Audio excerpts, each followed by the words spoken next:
Tlaib and her squad mate, Ayanna Pressley, and a number of other Democrats, believes that every single criminal needs to be released from federal prison.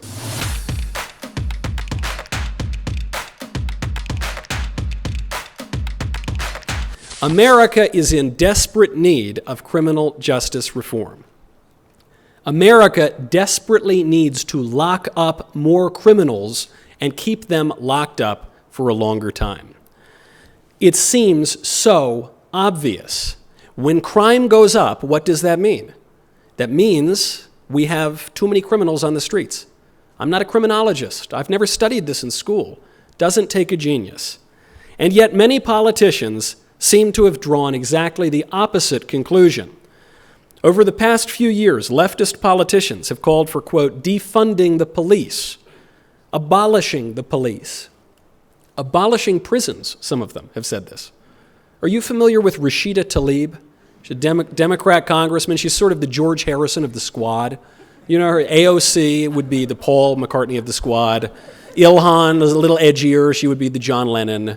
Ayanna Pressley is Ringo. Nobody really pays a lot of attention. And therefore, Rashida Tlaib would be the George Harrison. Well, Rashida Tlaib just recently reaffirmed her support for totally emptying federal prisons within 10 years. Jonathan Swan is a reporter for Axios. He recently interviewed her. Not exactly a rock-ribbed conservative, Jonathan Swan. I've always considered him something of a liberal, and even he was shocked by this. He said, surely there are some people who should be left in federal prisons. Representative Tlaib, rapists, murderers, serial killers maybe? No. She stood her ground. Tlaib and her squad mate, Ayanna Pressley, and a number of other Democrats, believes that every single criminal needs to be released from federal prison. Now, I have come to expect this sort of thing from the left.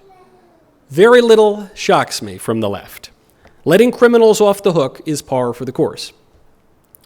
What I did not expect was that the right, huge portions of the right, would go along with this line of thinking.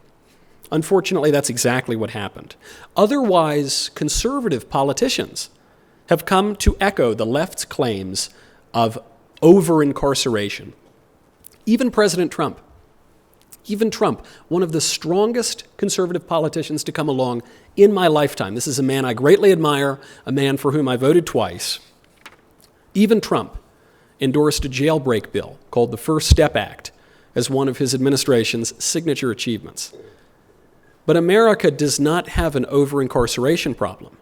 On the contrary, America has a severe under-incarceration problem, and nobody seems willing to admit it.